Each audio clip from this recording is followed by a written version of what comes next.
This is Marcus Whitney's audio universe. Like, you gotta do the work. You gotta show up and just do the work.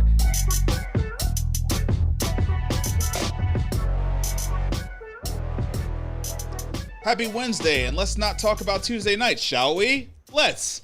What's up? Welcome to another episode of Marcus Whitney Live. I'm super excited about my guest today. She has a fantastic background, and I love people who like synthesize these seemingly unconnected things into magic. She's done an incredible job of that, and she's going to share she's going to talk about how to craft the irresistible idea, which is something I've been thinking about so much over the last month, because if there's one thing I've realized is it is getting so crowded out there and so hard to say something that's actually going to impact people, both because we're living in a hard time, but also because like we're all only online. There are no live experiences that can actually sort of stand out.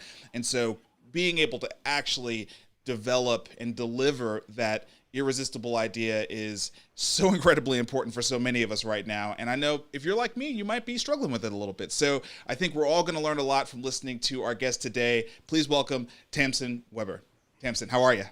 I'm very well. Thanks for having me, Marcus. I'm excited about chatting with you. Oh my gosh. Yeah. Because I love ideas. I love ideas. So yeah. Yes. And I love that you have honed in on how important it is to craft said idea. As someone who is an alum of the TEDx universe, who has done one of those talks, I went through a serious schooling experience preparing for one of those. You know, it was 40 weeks of preparation and going in front of a coach and realizing like my first idea was basically dog poo, and I had so much work to do to make it worth anything. Yeah. And so, you know, I get it. It is hard. It's really hard work to do this, this thing that you help people with. Can you just talk about like your origin story of how this became the superpower that you come and you save the day with people trying to figure out how to break through the clutter and bring an irresistible idea to the masses? Yes. Though I would have to say, like, when it all started, I could never have predicted that this is where I would end up. But I forget what the phrase is, but I think somebody says, like, when you look back, the past is a straight line, which I love that idea. Love that. Of course, I would say it's a red thread. But when I look back, you know, I would say the first kind of glimmer of all of this was that, like, I remember in high school, I realized, you know, I was very involved in the arts. So I did a lot of creative writing, and I did a lot of musical theater because my sister was like the straight actor. I was like, you know, the musical theater one. And I love studio art. As I look back on it now, I was really bad at it. But all of these things, I was surrounded by other people who were really passionate about their art, right? These folks that actually after high school did go on to be professional actors and professional singers. And I, at least at that point, had this self-awareness about myself that I was like, I do not have that kind of hustle. I don't. Mm-hmm. I knew that being a great artist like that required extraordinary hustle, extraordinary dedication to the art. And it was hard. And so I remember even in high school saying, well, if I grow up and if I were to be rich and famous, the thing that I would like to do is to host artist salons, like, so I could connect these people with these great talents with the people who could make their lives easier. Because that was what I wanted to do. I wanted to make great art easier for people. And so, of course, I went to business school. As you do.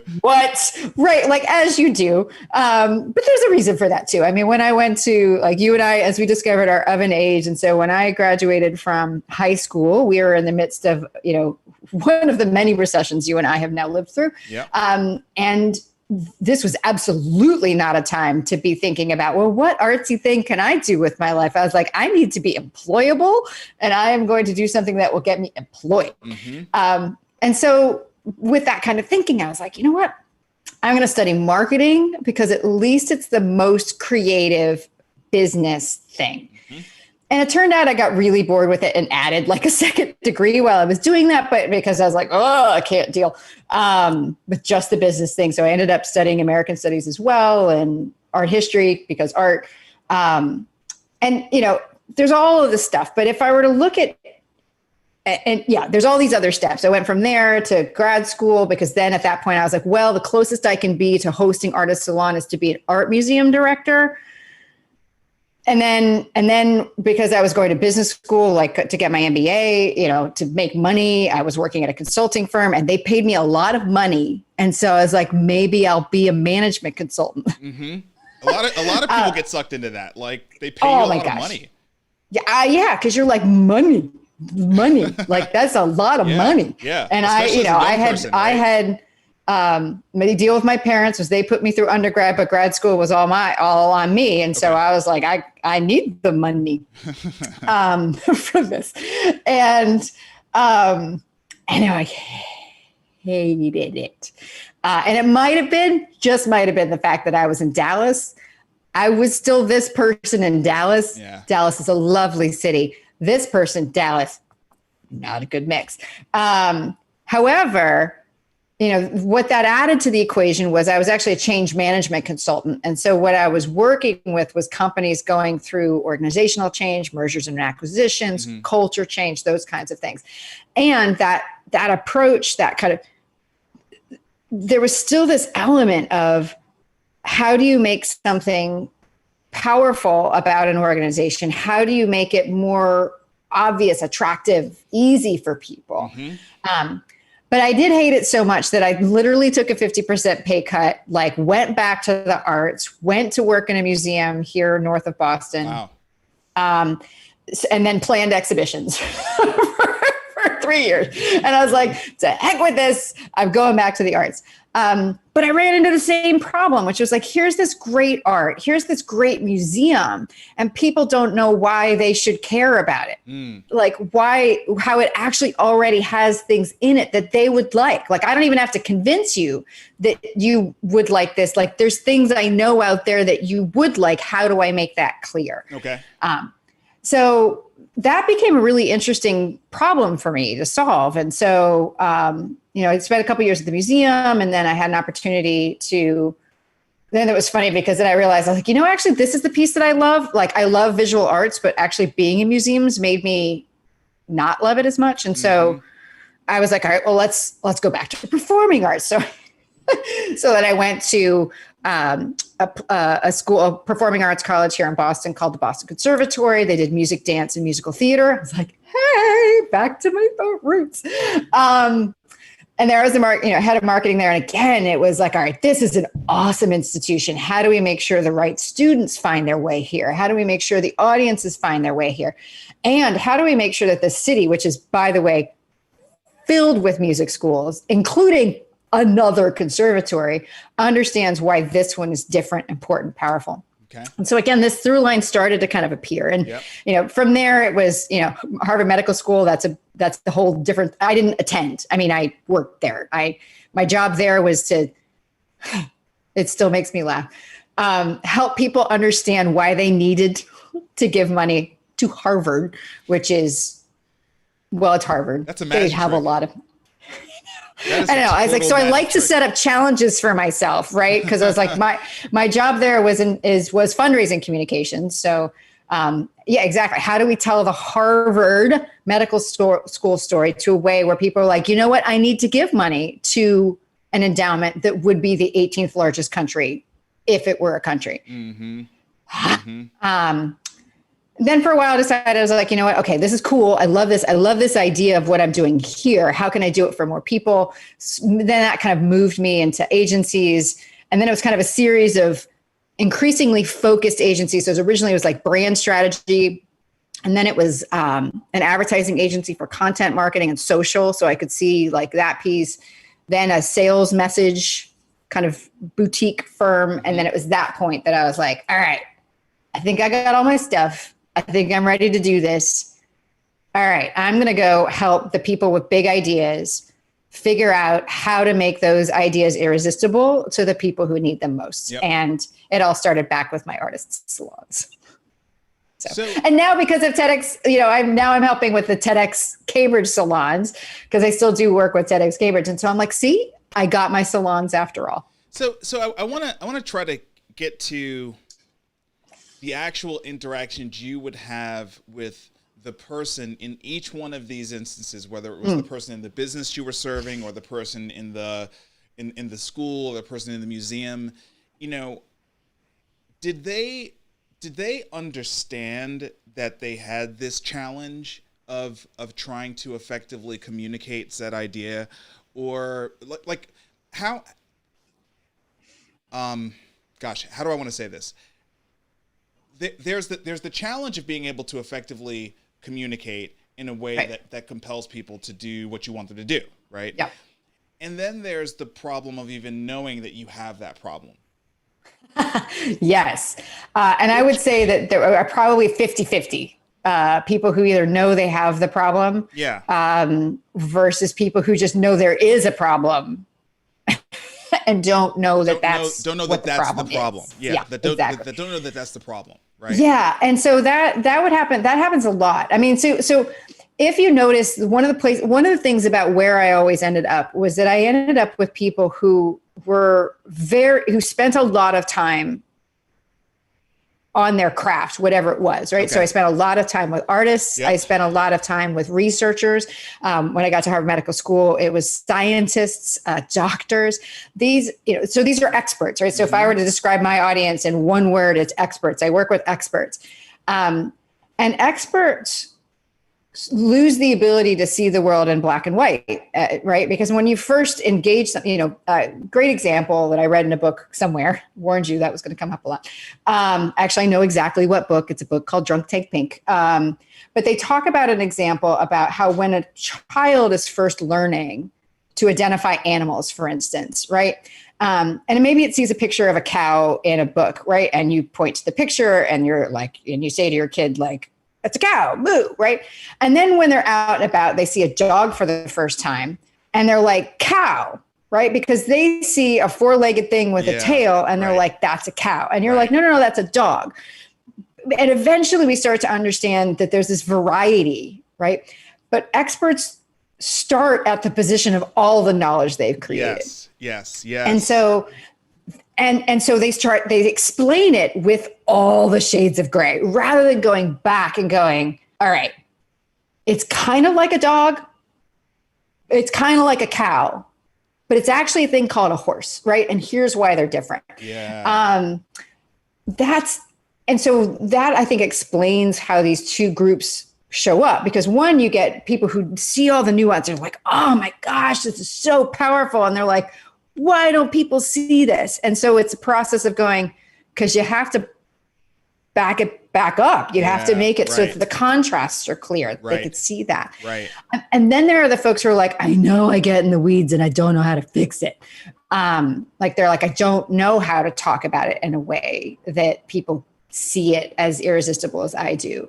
And that to me, literally, that's all you have to say to me. And I'm like a moth to a flame. Like the minute somebody's like, I know this is possible and I can't see how to get there from if I were to describe what I'm put on this earth to do, it's to help people close that gap between the aspirational and the actual. I want it to be like this. I know I have it and I know I've got enough somewhere in here to get it there. I'm like, let's talk. I love that. Because that's, I think I've just in my life, I've had this strange, again, it's that, I even joked with my husband last night. I'm like, do you not understand? All of this stuff that I do is because I am fundamentally lazy. I just don't want to have to think about it. That's why I do all this work. This is why I put all these things in place, is because I don't want to have to think about it. I heard someone say organized people are just really too lazy to go look for something. And I'm like, that's me. Yeah. No doubt. That is exactly me. I'm too lazy to go look for something. So, so the result is that for the people I talk to, it's like, okay, let me figure this out, because I would see this happen over and over and over again. I was like, okay, this is costing you a lot of wasted effort, and it sure as heck costed me a lot of wasted effort. So can we just figure out what it is that we can get to the core of why you think it's awesome so that I can help you explain it to other people. Because I'm like the proxy lazy person for experts. Like, I mean, I know enough to be dangerous at this point. After my 3.5 years of working at Harvard Medical School, I joked that I earned my doctorate with the ETTE. So it's like, I can speak science, I can speak engineering. I know enough about all of these things now, again, to be highly dangerous. But in order to kind of like take in this expertise and be able to go, okay, I get what you're trying to say. Now let's actually turn it into something people understand. So, essentially what I do is like, I translate expertise into English, and people either know that that's what they need, or they hear that and they go, oh, that's what I need. And that's when we start talking. What about your experience as a Weight Watchers leader, helped shape your view on this? Yeah. I mean, oh my gosh, because we're talking about one of the most effective brands and programs, in modern history. So it is, and most people don't talk about it. So like, tell us. They don't. And I love that we're going to talk about it, because I've seen people be successful with Weight Watchers that were not able to be successful with anything else. And when they talk to me about it, it's like points, chips, it's like, for me, someone who likes to, dig into the details of the nutrition and stuff, it wouldn't be the fit for me, but gosh, it's such a fit for so many people. So like, what was it about that helped you to really understand the expert to the lay person? Okay. So lots of stuff. And I say, like, in my bio, that everything I learned about kind of everything really comes from Weight Watchers. And that's true. So a lot of times people are like, well, why are you at Weight Watchers in the first place? And I was like, okay, well, that's where, this year is 21 years now that I have maintained a 50-pound weight loss, which, turns out to be an unusual thing. And the reason why Weight Watchers was appealing to me was because it was backed by science. A lot of them are not. And it's part of the reason why I think a lot of times people think Weight Watchers isn't all that sexy, because it feels like it's trailing like the newest thing, right? Like Weight Watchers doesn't have intermittent fasting. Well, you know why? Because there aren't actually any studies on humans about intermittent fasting. And actually the one that just came out today shows that, maybe not work. And maybe it doesn't work. The same way in humans as it does in mice, right? So like, well, we're not mice. Makes sense. So Weight Watchers that was a thing that I liked about it. The other thing is that I am relentlessly pattern driven. I mean, it's never been diagnosed, but I'm really good with systems. Give me a system, and I'm going to make it work. And so you can even tell with the ideas, I was like, I will make something into a system if a system doesn't exist for it. Right. Guiding proverb for my life is a stitch in time saves 9. I'm like, I want to know the system. And what I liked about it was that it allowed me to, it actually is exactly what I'm talking about. It interpreted deep nutritional and health and cognitive and psychological science and translated it into a system that was accessible for most people. Yep.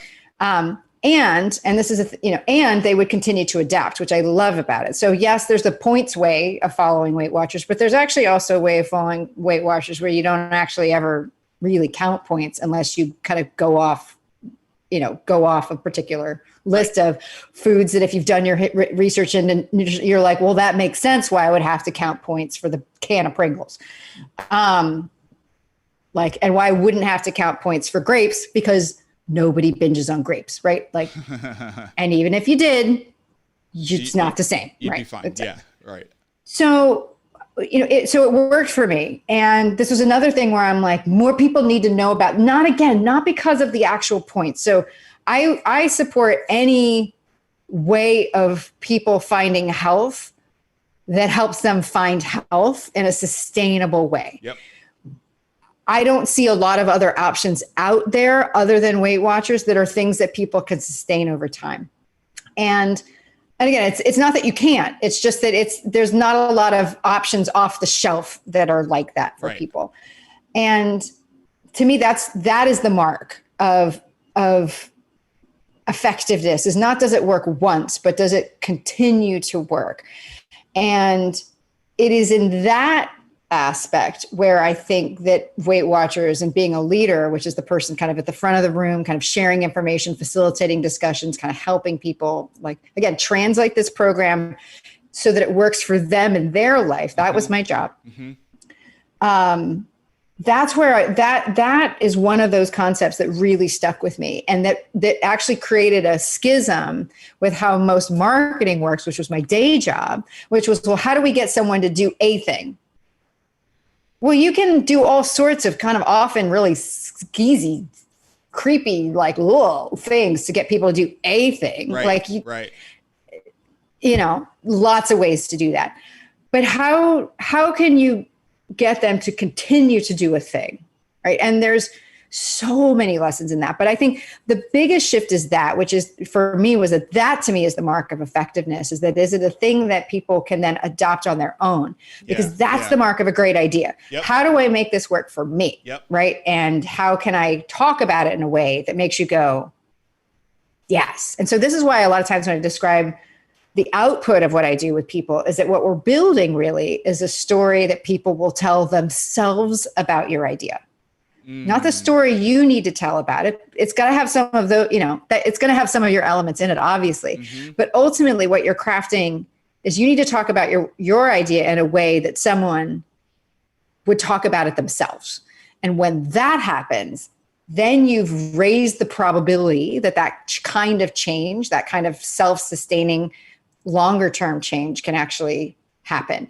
And so that's really, if I were to take, 15 years of working in Weight Watchers to kind of like that's the thing, it has to work for them. It has to work for them. And so that was my job. I mean, I ended up being a very high ranked, successful leader because I really took that to heart, that my expertise was on the program. That's it.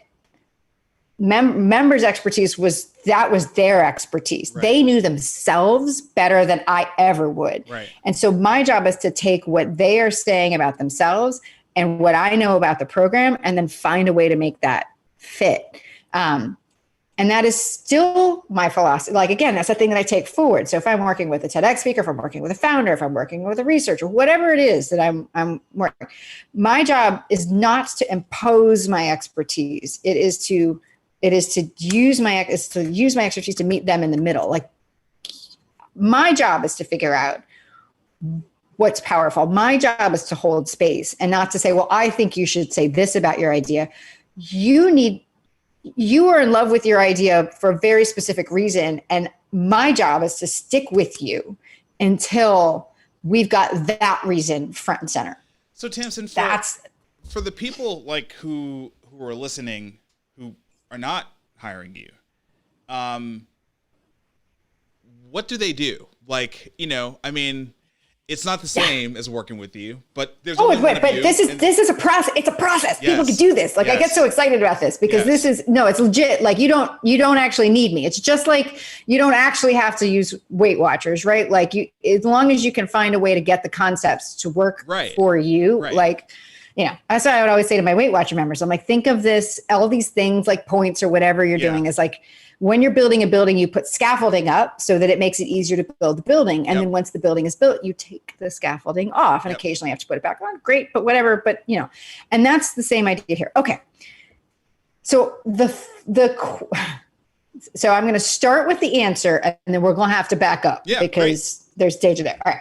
So the quick answer to how to make your idea irresistible, here's the formula: that in 140 character or less single sentence, you need to be able to capture something that people want in your idea via a means they didn't expect for it. So for example, I would say one of the biggest things that I learned at Weight Watchers was that the best way to change behavior, something people want, is to uphold people's beliefs, not to challenge them. Means they didn't expect. Because a lot of times we believe, for instance, that in order to change behaviors, we have to change beliefs. And I'm like, nope, I got like at this point, like 20 plus years of all sorts of stuff that says actually the best way to do this is you just validate what people already believe. You might need to shift their focus on which belief they're paying attention to, but you're not going to change their beliefs, usually not quickly. So something people want via means they didn't expect, or something that's desired, another way to say that, something that's desired along with something that's different about it. Now, that's the answer, full stop. So sometimes people can just like, got it, I can go right there. Now, there's minefields everywhere here. Yeah. And so the biggest minefield is that the temptation is to try to go right for that sentence, right? And again, sometimes you can. If you've got that background, if you know your stuff well enough that you can go like, got it, right there. Yeah. So that's good news. You don't need me, you don't need to process, whatever. But the danger is if you don't necessarily have that awareness, it's like going and finding like the perfect image for something, and you like see it in Google Images and you click on it. And then when you try to put it in like your presentation or whatever, you're like, it's a low res image and it looks like crap when I blow it up, right? And the reason why it looks like crap when you blow it up is because there's literally not enough data in it for it to survive at scale. Yep. And that is the danger. And this is what happens, for instance, when people go straight for a tagline, or they go straight for like, what's my one word that I want to be known for? I just wanted to say I love that analogy. Keep going. Yeah, but you've seen it because in the work that you do too, people are like, well, let me just find my tagline. Let me just find my one word. I'm like, okay, you ain't never going to own a word that already exists in the English language, like not gonna be possible, right? Mm-hmm. Not gonna happen. It can be a very helpful internal guideline for you to be like, I'm about attention, or I'm about whatever, but you're not going to be able to own that word in the market. So that's the first danger, is that like you actually oversimplify. And as soon as people start to try, or as soon as you try to use it elsewhere, you try to talk to people about it, you try to generate content, you try to sustain a community around it, you try to build a talk from it, you try to write a book from it, you're like, this is actually pretty thin. Yeah. So generally I recommend it's better to kind of like get the full picture of your idea and then distill it down to that. So that's important. So there's a couple ways, like if we look at those two pieces, to really think about it. And I would say if you had to choose between desired and different, like if you only got one of them right, please, for the love of all that's holy, go for what's desired. And that is counterintuitive too, because we've been told we should be, and I love Seth Godin. Let me be clear. We are told that we should be the purple cow, right? Yeah. But that presumes that people already want your milk. It's great. Great. Right. And so it's good advice if you've already established that. Yeah. Right. That's good. But I got to tell you, and you probably see this too. A lot of times what people are putting out in the marketplace, even about just simple ideas, is like, I don't even know what that is. Mm-hmm. How could I know if I want it? And the way we talk about it is like, well, let me give it this great new name that you've never heard of.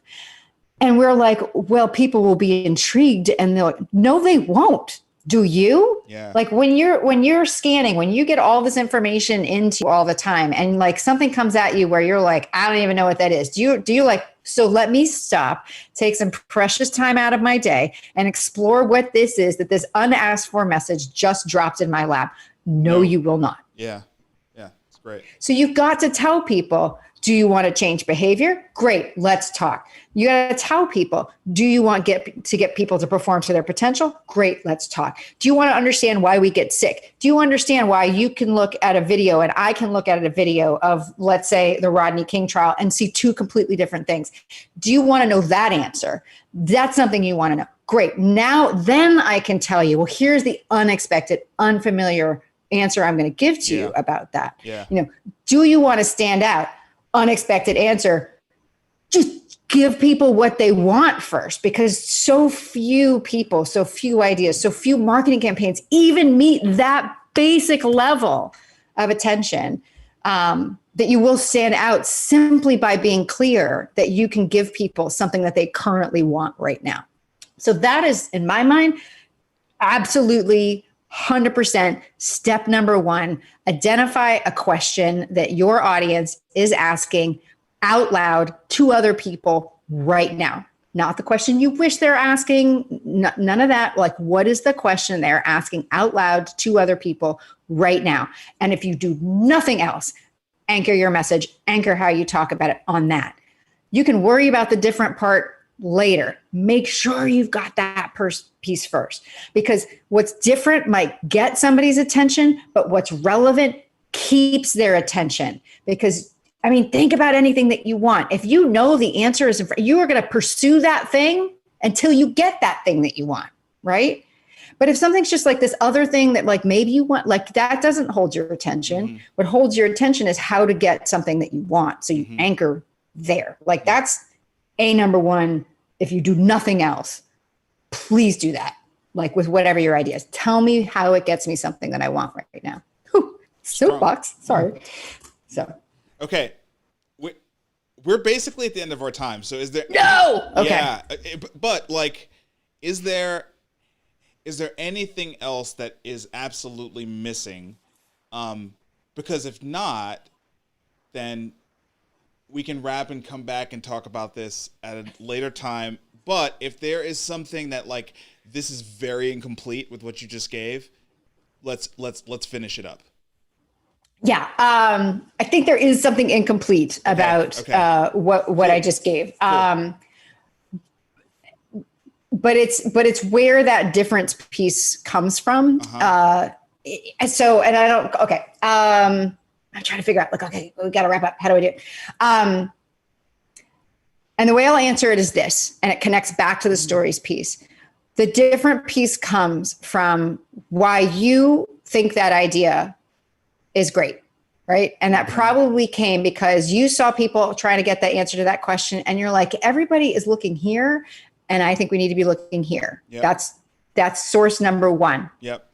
Source number two, why you'd think that looking in that other place was so important. That is probably some deeply held assumption, belief that you have about the world or whatever. That's main differential point number two.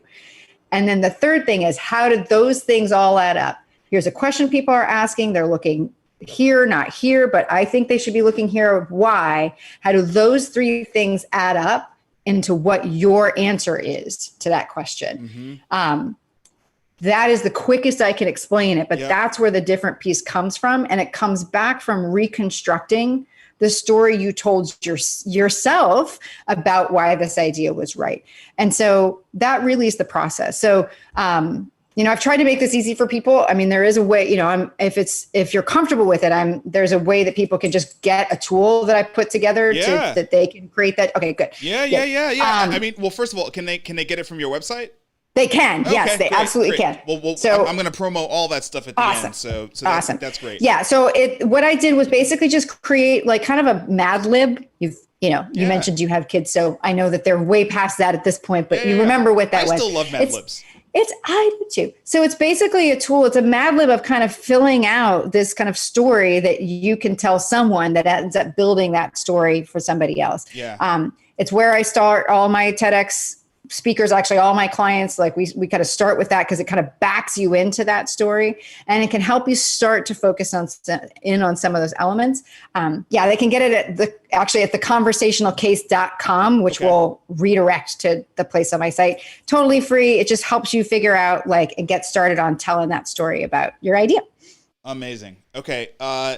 You'll come back, right? So we can oh my gosh, yes. So we can do the part two of this, right? Because we could spend a good 30 minutes from where we just left off really getting into the practitioner aspect of this, which would be really, really fun. Would love that. Yes. Okay. Please. Let's do it. Amazing. So everybody out there, your mind is blown. I know it. You don't have to tell me it's blown. You should follow Tamsen online, TamsenWebster.com. I'm sorry I didn't have the other website, but if you go there, I'm sure you can also find, what was it? The conversational code? Is that? Conversationalcase.com or just TamsenWebster.com/conversationalcase. All goes away. Conversational case.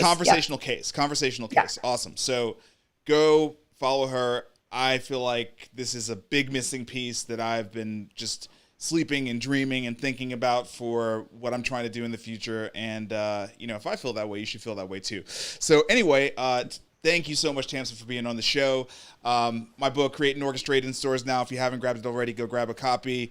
Subscribe to the podcast, Marcus Whitney's Audio Universe, everywhere that you listen to and subscribe to podcasts. And you can follow me online at Marcus Whitney. I'll be back tomorrow to talk about evolution and innovation in manufacturing in America. I'm super excited about that. And until then, I will see you soon. Let's build a new normal, y'all. Peace. Thank you for tuning in to Marcus Whitney's Audio Universe.